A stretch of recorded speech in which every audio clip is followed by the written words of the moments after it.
ఎంతో మంది పేదలకు ప్రాణదాత చేసిన ముఖ్యమంత్రి జగన్మోహన్ రెడ్డి పైన ఉన్న నమ్మకంతో బాధిత కుటుంబాలకి అండగా నిలవగలుగుతున్నామని దక్షిణ నియోజకవర్గ ఎమ్మెల్యే వాసుపల్లి గణేష్ కుమార్ హితవు పలికారు. ప్రజా దర్బార్లో వచ్చిన సమస్యలపైన తక్షణమే స్పందిస్తూ అత్యవసర పరిస్థితుల్లో ఉన్న 6 ఏళ్ల చిన్నారిని ఆరోగ్యపరంగా ఆదుకునేందుకు ఎమ్మెల్యే వాసుపల్లి ముందుకు వచ్చారు. వివరాల్లోకి వెళ్తే 39వ వార్డు థామ్సన్ స్ట్రీట్ ముస్లిం కులానికి చెందిన జోయా మహమ్మద్ చిన్నారి తల్లిదండ్రులు వచ్చిన జబ్బు ఏంటో తెలియక ఉన్నదంతా అమ్ముకొని ఆసుపత్రికి కట్టారు. చివరికి చేసిందేమీ లేక ఎమ్మెల్యే వాసుపల్లి గణేష్ కుమార్ని ఆశ్రయించగా ఆయన గురువారం ఇంటికి వచ్చి 20,000 రూపాయల ఆర్థిక సాయం చేసి భరోసాని కల్పించారు. ఈ సందర్భంగా ఎమ్మెల్యే మాట్లాడారు. ఆ చిన్నారి పరిస్థితి చాలా దయనీయంగా ఉందని, ఎంతో మంది పేదలకి ప్రాణదత్త చేసిన జగనన్న పైన ఉన్న నమ్మకంతో వారికి భరోసా కల్పించామని చెప్పారు. హఫీజ్ వాళ్ళ పాప 6 సంవత్సరాలు, పుట్టుకతోటే పాపం బ్రెయిన్ గ్రోత్ లేదు, చూపు లేదు,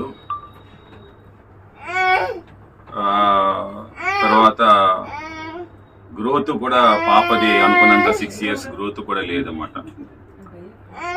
అనుకోని తెలియలేని డిజీజెస్ తో బాధపడతా ఉంది. 24 అవర్స్ ఏడుస్తానే ఉంటుంది.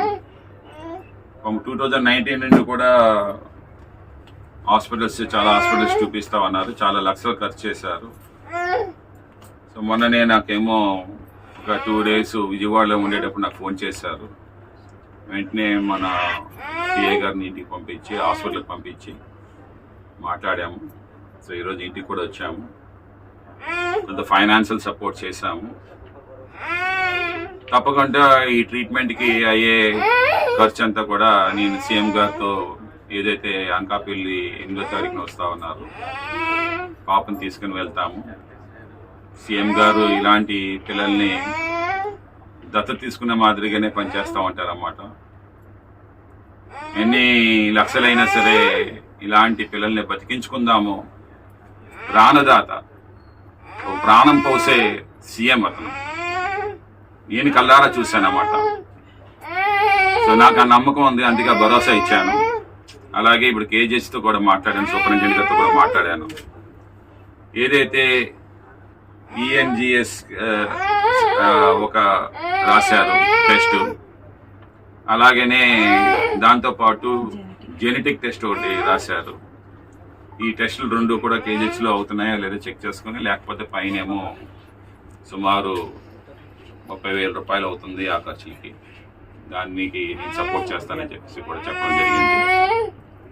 సో ఏదైనా సరే ఆ పిల్లని మళ్ళీ ఒక నార్మల్ సాధారణమైన పిల్లలతో తీసుకొని వచ్చేలాగా మా ప్రభుత్వం పనిచేస్తుందని చెప్పేసి తెలియజేస్తా ఉన్నాను. ఈ కార్యక్రమంలోనేమో ముఖ్యంగా మా కోలి సింహాచలం గారు, కన్మర్శం చైర్మన్ గారు, సబీరా బేగం గారు, అలాగే ముజీబ్ ఖాన్ గారు ముస్లిం అధ్యక్షులు, వారు కూడా ఈ కార్యక్రమంలో మెంబర్ షరీఫ్ గారు కూడా వచ్చున్నారు. వారందరికీ కూడా ప్రత్యేకంగా ధన్యవాదాలు. మోహన్ రెడ్డి గారు మెడికల్ ఇష్యూస్ లో టోటల్ రీవాంప్ చేశారన్నమాట. ఇప్పుడు పాత రోజుల్లో చూసుకుంటే, ఎందుకంటే నేను ఆ ప్రభుత్వాన్ని చూశాను, ఈ ప్రభుత్వాన్ని కూడా చూశాను, ఆ గడప ఈ గడప కూడా చూశాను అన్నమాట. ఆ గడపలో మనం ఇలాంటి పిల్లలకి ఏది వచ్చినా సరే ఆదుకునే పరిస్థితి లేదన్నమాట. తర్వాత అన్ని జబ్బులకి కూడా ఆరోగ్యశ్రీ లేదు.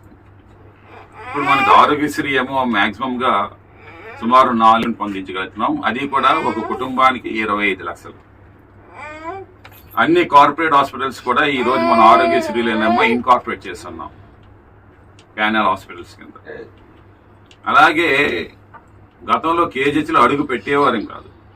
ఇప్పుడు కేజీహెచ్ ఏంటంటే ఆధునీకరణ చేశాము. కంప్లీట్గా ఏసీ ఎయిర్ కండిషన్డ్గా తయారు చేశాము. అన్ని బ్లాక్స్ని కూడా అప్డేట్ చేసుకుని రివాంప్ చేసుకున్నాము. ఆంధ్ర రాష్ట్రంలో 53,000 పోస్టులు మెడికల్లో ఖాళీ ఉంటే అవన్నీ కూడా ఫిల్ చేసిన ఘనత శ్రీ జగన్మోహన్ రెడ్డి గారు. 53,000 పోస్టులు. ఇది ప్రజలకు తెలియవలసిన విషయం అన్నమాట. ఎందుకంటే ప్రభుత్వ హాస్పిటల్ అనగానే ఒక చిన్న చూపు, కానీ ఇప్పుడు అది లేదు. ఆ సిస్టమ్ అనేది పూర్తిగా ఇప్పుడు ఏ కార్పొరేట్ హాస్పిటల్ అయినా సరే ప్రభుత్వ హాస్పిటల్స్ కి ఈక్వలెంట్ గా ఉంటున్నాయి అంతే. ఇది మాత్రం నేను చెప్పగలుగుతాను. ధైర్యం ఇవ్వగలుగుతున్నాము. జగన్మోహన్ రెడ్డి గారు ప్రజలలోని విశ్వాసం నింపారు, ఒక ధైర్యాన్ని ఇచ్చారు. ఏ చికిత్స అయినా సరే నేను బ్రతికించుకోగలుగుతాను. ఈరోజు మనం ఏం కోరుకుంటాము, అల్లానైనా సరే, జీసస్నైనా సరే, ఆ కనకమాషమ్మనైనా సరే, నా పుట్టిన పిల్లలు బాగుండాలి అని చెప్పి ఆ తల్లి కోరుకుంటుంది అంతేనే. ఆ అల్లా డైరెక్ట్గా వచ్చేలేదు కదా, అల్లా ఎవరో రూపే చేయించాలి. ఆ రూపే జగన్మోహన్ రెడ్డి గారు. అందుకే నాకు ఆ ధైర్యం ఉంది, ఈ పాపకి మేము చికిత్స అందించగలుగుతాం అని చెప్పేసి ఆ భరోసా నేనేమో ఇవ్వగలిగాను.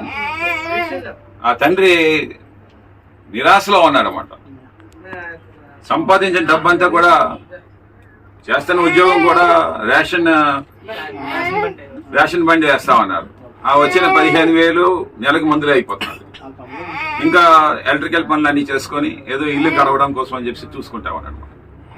సో అలాంటి నిరాశ కోల్పోయి డిప్రెషన్లోకి వెళ్ళిపోకుండా ఎన్నో కుటుంబాలు, లక్షల కుటుంబాలను కాపాడినటువంటి జగన్మోహన్ రెడ్డి గారు అన్నమాట ఈరోజు రాష్ట్రంలో. అదే నేను చెప్తాను ఏంటంటే, టోటల్ గా సీ చేంజ్ అన్నమాట, సముద్రంలో చేంజ్ కనిపించింది. గత గవర్నెన్స్ కి, టీడీపీలో ఉండే గవర్నెన్స్ కి, ఇటు వైఎస్ఆర్సీపీలో ఉండే గవర్నెన్స్ కి అది భరోసా పలకగలుగుతున్నాం.